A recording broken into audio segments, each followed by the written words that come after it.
दोस्तों आज का वीडियो शुरू होने से पहले हम लोग ये जानते हैं कि इस समय पूरे देश और दुनिया में कौन सी ऐसी खबरें हैं जो कि सबसे ज़्यादा चर्चा में चल रही हैं।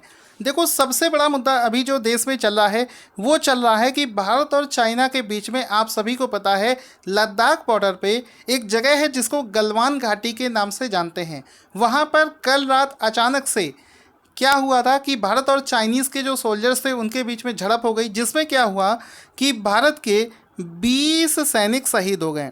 और चाइना ये चीज़ मानने को बिल्कुल नहीं तैयार था कि उसके सैनिकों को भी मारा गया है, जिसको लेकर अभी कुछ खुफिया एजेंसी की तरफ से जो रिपोर्ट आई है उसमें ये देखा गया है कि चाइना के लगभग 43 सैनिक जो हैं इसमें मारे गए हैं। और इसके लेकर एक चीज़ और थी कि वैसे तो चाइना ने जब उनके वहाँ पर कोविड-19 हुआ था उस केस में भी उन्होंने भी नंबर्स को छिपाया था, डेटा को छिपाया था। एक्चुअल कितने कोविड के केसेस हुए हैं आज तक उन्होंने रिवील नहीं किया है। उसी तरीके से वो यहाँ पर भी ये चीज़ रिवील नहीं कर रहे हैं कि उनके कितने सैनिक इस केस में मारे गए हैं। तो अगर कल आप लोगों ने न्यूज़ देखी होगी तो आपने देखा होगा सुबह से लेकर शाम तक बस इसी मुद्दे पर खबर आती रही थी। साथ ही साथ में एक चीज़ बता दूं कि जिस जगह पर, जैसे इस तरीके से ये घाटी होती है, इसमें ये चौड़ा रास्ता होता है, यहाँ पर जो चाइना और इंडिया के सैनिकों के बीच में लड़ाई हुआ था, इसी जगह पर देखा गया है कि चाइनीज़ हेलीकॉप्टर्स और माल उठाने वाले जो हेलीकॉप्टर्स एयरक्राफ्ट होते हैं वो लाश उठाने के लिए बार बार वहाँ पर आ रहे थे, जिससे भी ये अनुमान लगाया जा सकता है कि उनको भी काफ़ी लॉस हुआ है। साथ ही साथ में एक चीज़ आपको बता दूं कि आपने कई बार सुना होगा कि भारत और चाइना के बीच में टॉक चल रही है, बात चल रही है कि आपस में कोई नहीं लड़ेगा। इसके बावजूद भी यहाँ पर लड़ाई कैसे हो जाती है। देखो, एक जो ये एरिया होता है बॉर्डर का, यहाँ पर पेट्रोलिंग के लिए सैनिक जाते हैं। उन यहाँ पर एक रूल होता है कि कोई भी सैनिक यहाँ पर हथियार लेकर पेट्रोलिंग नहीं करेगा, यानी कि निहत्थे बिना हथियार के यहाँ पर पेट्रोलिंग करी जाती है। इस वजह से कि इन केस ऑफ लड़ाई अगर वहाँ पर हो जाए तो किसी के पास में हथियार नहीं होगा तो आपस में कोई मरेगा नहीं। लेकिन यहाँ पर भारत के 20 सैनिकों को मारा गया है। इसके पीछे का जो रीज़न है, चाइना हमेशा से ही कह सकते हो विश्वासघात करता रहा है। सबसे बड़ा विश्वासघाती देश है चाइना। हुआ क्या था कि चूंकि भारत बराबर इनके विदेश मंत्री से बात कर रही थी इस मामले में, चाइनीज़ बार बार कह रहे थे कि ठीक है, हम किसी भी प्रकार की फाइट नहीं करेंगे बॉर्डर पे, क्योंकि आप सभी को पता है भारत दुनिया का इकलौता ऐसा देश है जिसने कभी भी ना तो किसी दूसरे देश की ज़मीन को हड़पा है, ना ही कभी किसी देश के साथ में विश्वासघात किया है। बिल्कुल फेयर तरीके से वो काम करना चाहता है।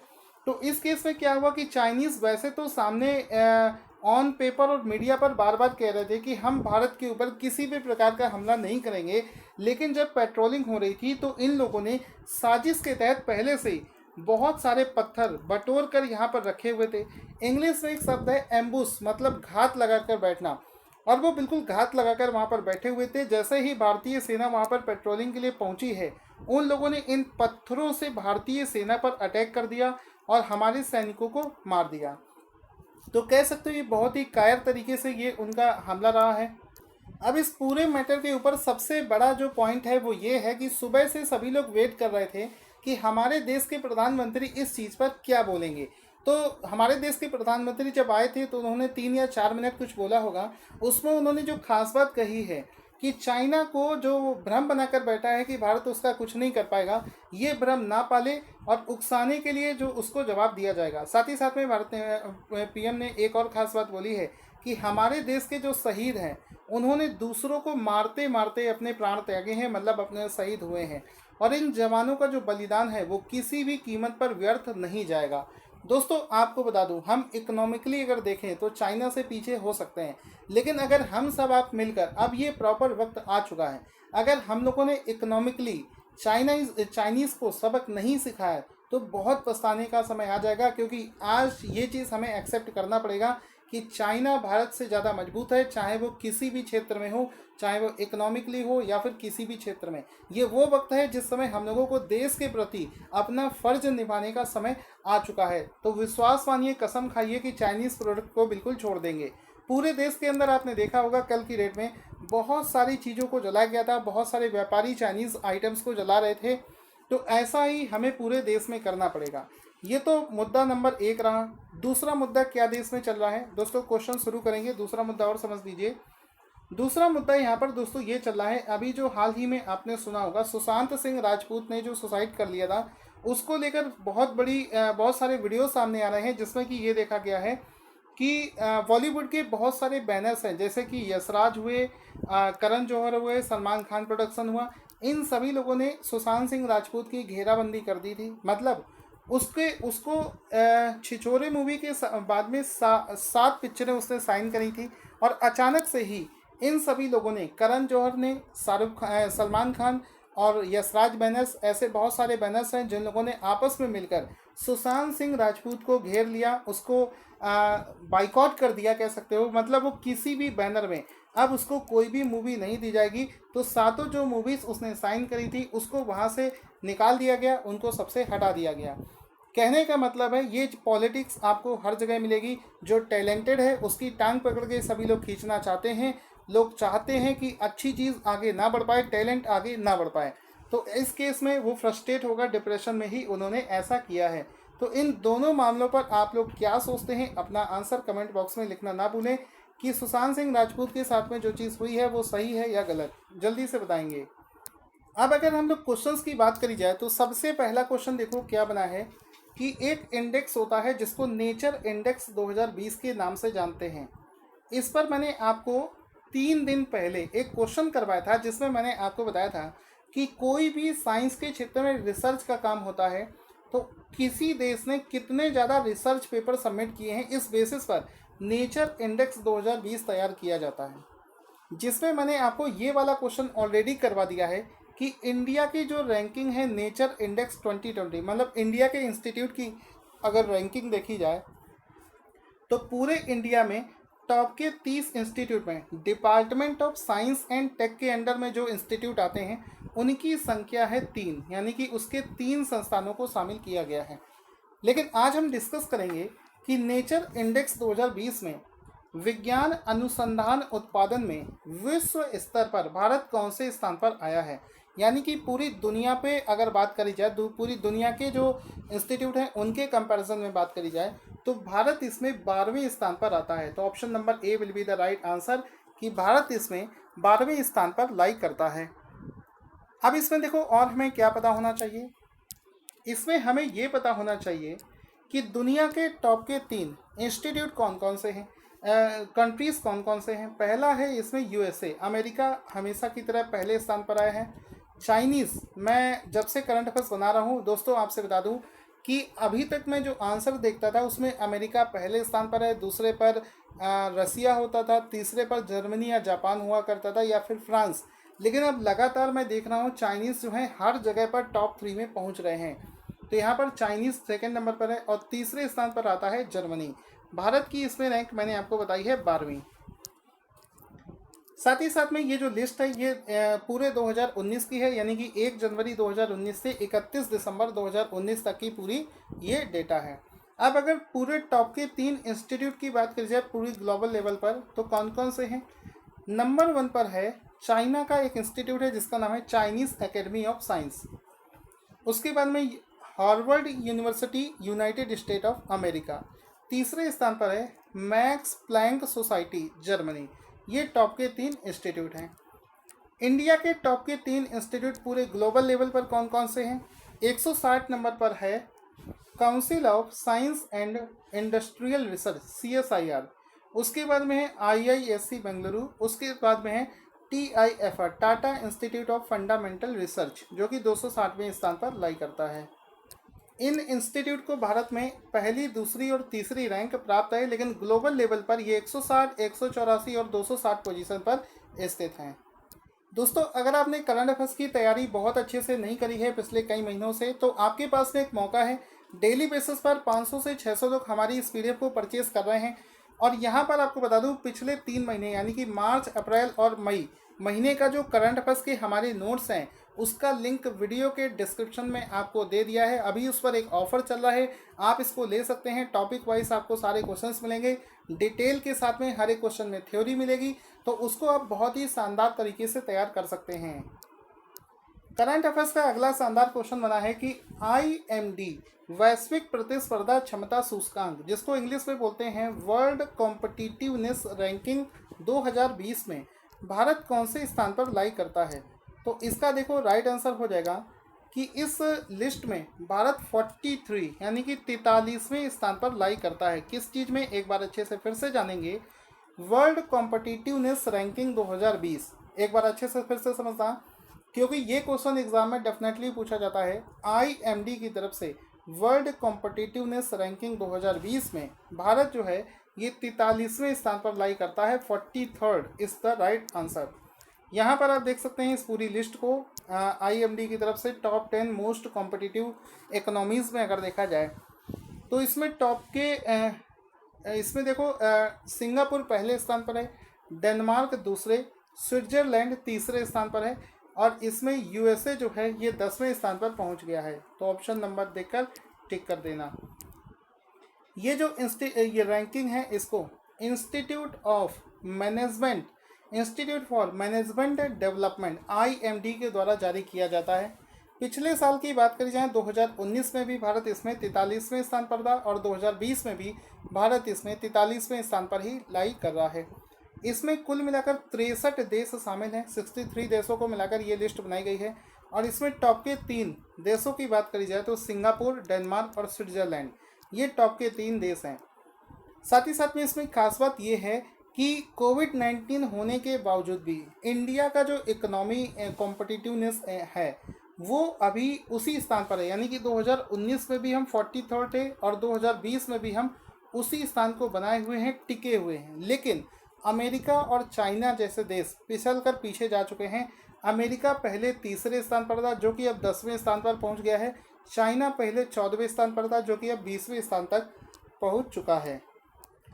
चलते हैं करंट अफेयर्स के अगले क्वेश्चन की तरफ। क्वेश्चन बनेगा दोस्तों, किस भारतीय शेफ ने न्यूजीलैंड की पहली वर्चुअल शेफ प्रतियोगिता जिसका नाम है क्वालिटी NZ कलिनरी कप 2020 जीत लिया है। तो आंसर हो जाएगा Angad Singh Rana. Option number A सही हो जाएगा। Angad Singh Rana will be the right answer. यहाँ पर एक बार अच्छे से फिर से देखेंगे कि किस भारतीय शेफ ने न्यूजीलैंड की पहली वर्चुअल शेफ प्रतियोगिता जिसका नाम है क्वालिटी NZ कलिनरी कप 2020 जीत लिया है। अंगद सिंह राणा इसका राइट आंसर हो जाएगा। ये एक प्रकार से शेफ की प्रतियोगिता थी जिसको इन्होंने जीत लिया है।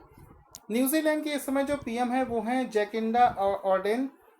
न्यूजीलैंड की जो कैपिटल है वो है वेलिंगटन। और हाल ही में आपने सुना था कि न्यूजीलैंड ने अपने आप को पूरी तरीके से कोविड-19 से फ्री देश घोषित कर दिया था, लेकिन हाल ही में अभी उसमें कल की डेट में ही उसमें 2 केस और निकल कर सामने आए हैं। तो इस अपडेट को आप अपने पास में रखेंगे। अगला क्वेश्चन है कि मनरेगा योजना के तहत रोजगार प्रदान करने के मामले में कौन सा राज्य हाल ही में एक रिपोर्ट के अनुसार पहले स्थान पर पहुंच गया है। तो इसका राइट आंसर हो जाएगा, बड़े प्राउडली ये चीज़ कहनी पड़ेगी, उत्तर प्रदेश। कोविड-19 के समय पर उत्तर प्रदेश में बहुत ही शानदार काम हुआ है। साथ ही साथ में अभी इस समय रोजगार देने के क्षेत्र में अगर बात करी जाए तो उत्तर प्रदेश रोजगार देने के मामले में बड़ा प्रदेश होने के साथ साथ पहले स्थान पर भी आया है। तो ऑप्शन नंबर डी यहाँ पर सही हो जाएगा। साथ ही साथ में इसका फुल फॉर्म आपको पता होना चाहिए। मनरेगा का फुल फॉर्म होता है Mahatma Gandhi national rural employment guarantee scheme. साथ ही साथ में मनरेगा के तहत दिया जाने वाला जो कुल वर्क है उसका 18% जो है उत्तर प्रदेश में प्रदान किया गया है। किस राज्य ने IT प्रोफेशनल्स के लिए कर्मभूमि पोर्टल की शुरुआत करी है। तो IT यानी कि इंफॉर्मेशन टेक्नोलॉजी से रिलेटेड जो प्रोफेशनल्स हैं उनके लिए जो कर्मभूमि नाम से एक पोर्टल है, इसकी शुरुआत करी है पश्चिम बंगाल सरकार के द्वारा। तो option number A will be the right answer.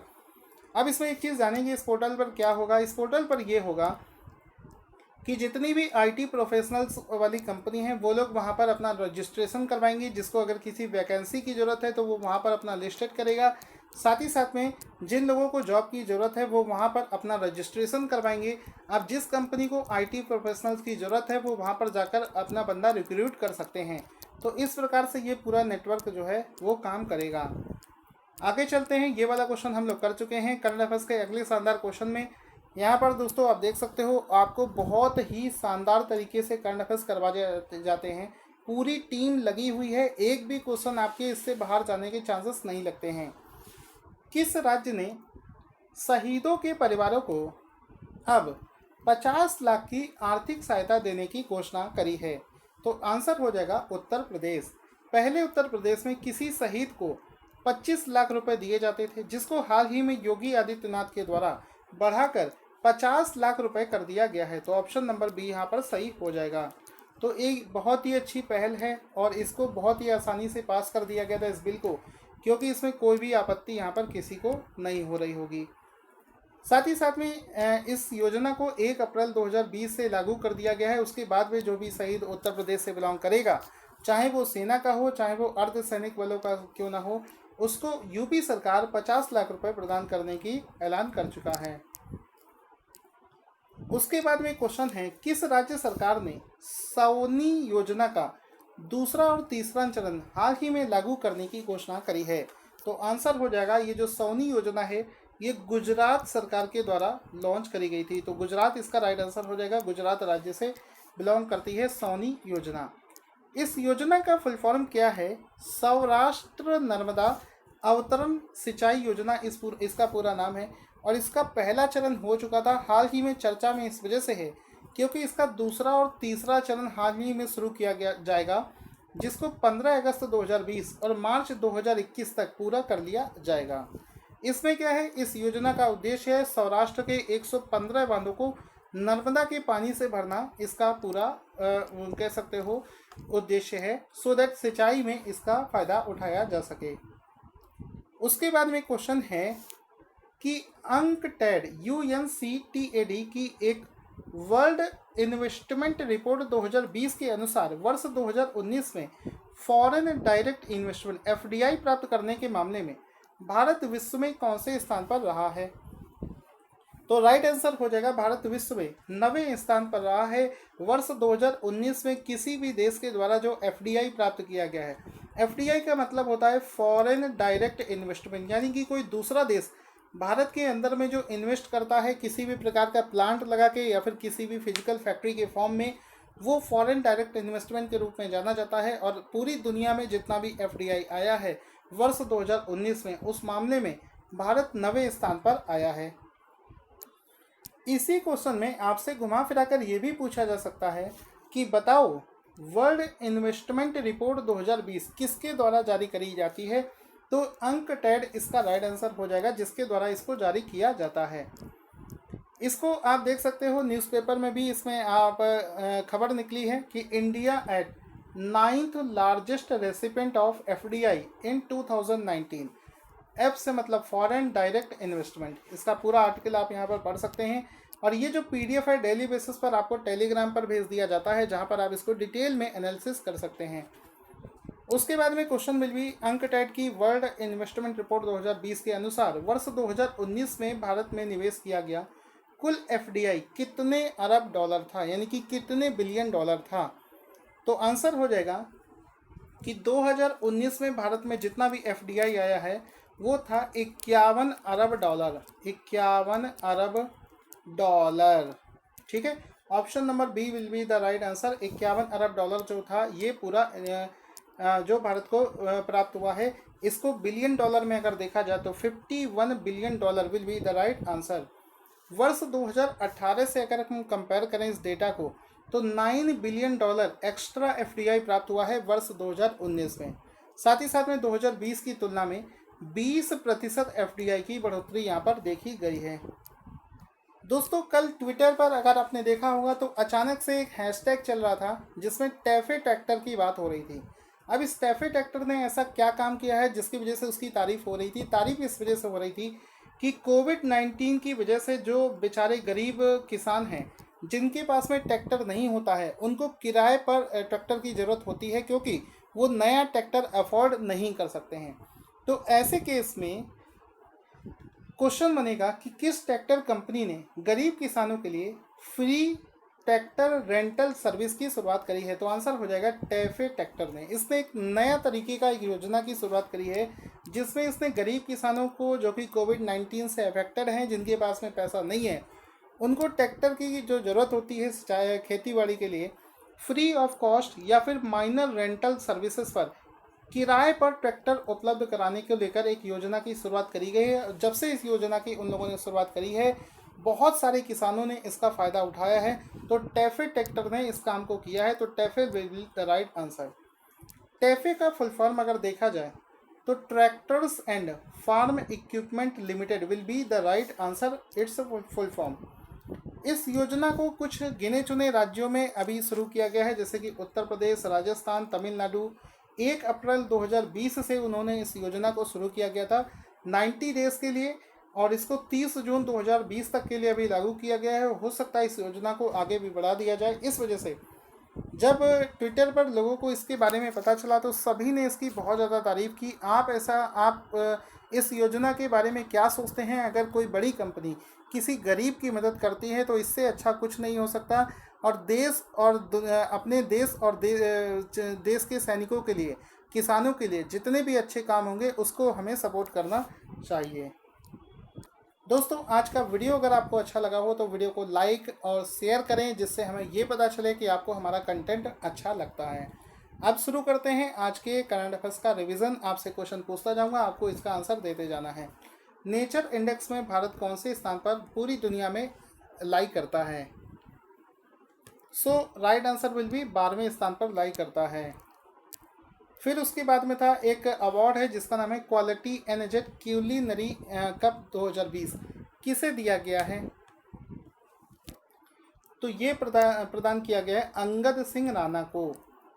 MNREGA के मामले में सबसे ज़्यादा रोजगार कौन से राज्य ने प्रोवाइड किया है? So guys, right answer will be Yogi Adityanath. Uttar Pradesh will be right answer. IT professionals के लिए कर्म भूमि योजना पोर्टल किसके द्वारा लॉन्च किया गया है? सो पश्चिम बंगाल इसका राइट आंसर हो जाएगा। सो गाइस, आई होप आपको सारे क्वेश्चंस आपने सही से आंसर किए होंगे। वीडियो को लाइक करें और हो सके तो वीडियो को फेसबुक पर शेयर करना ना भूलें।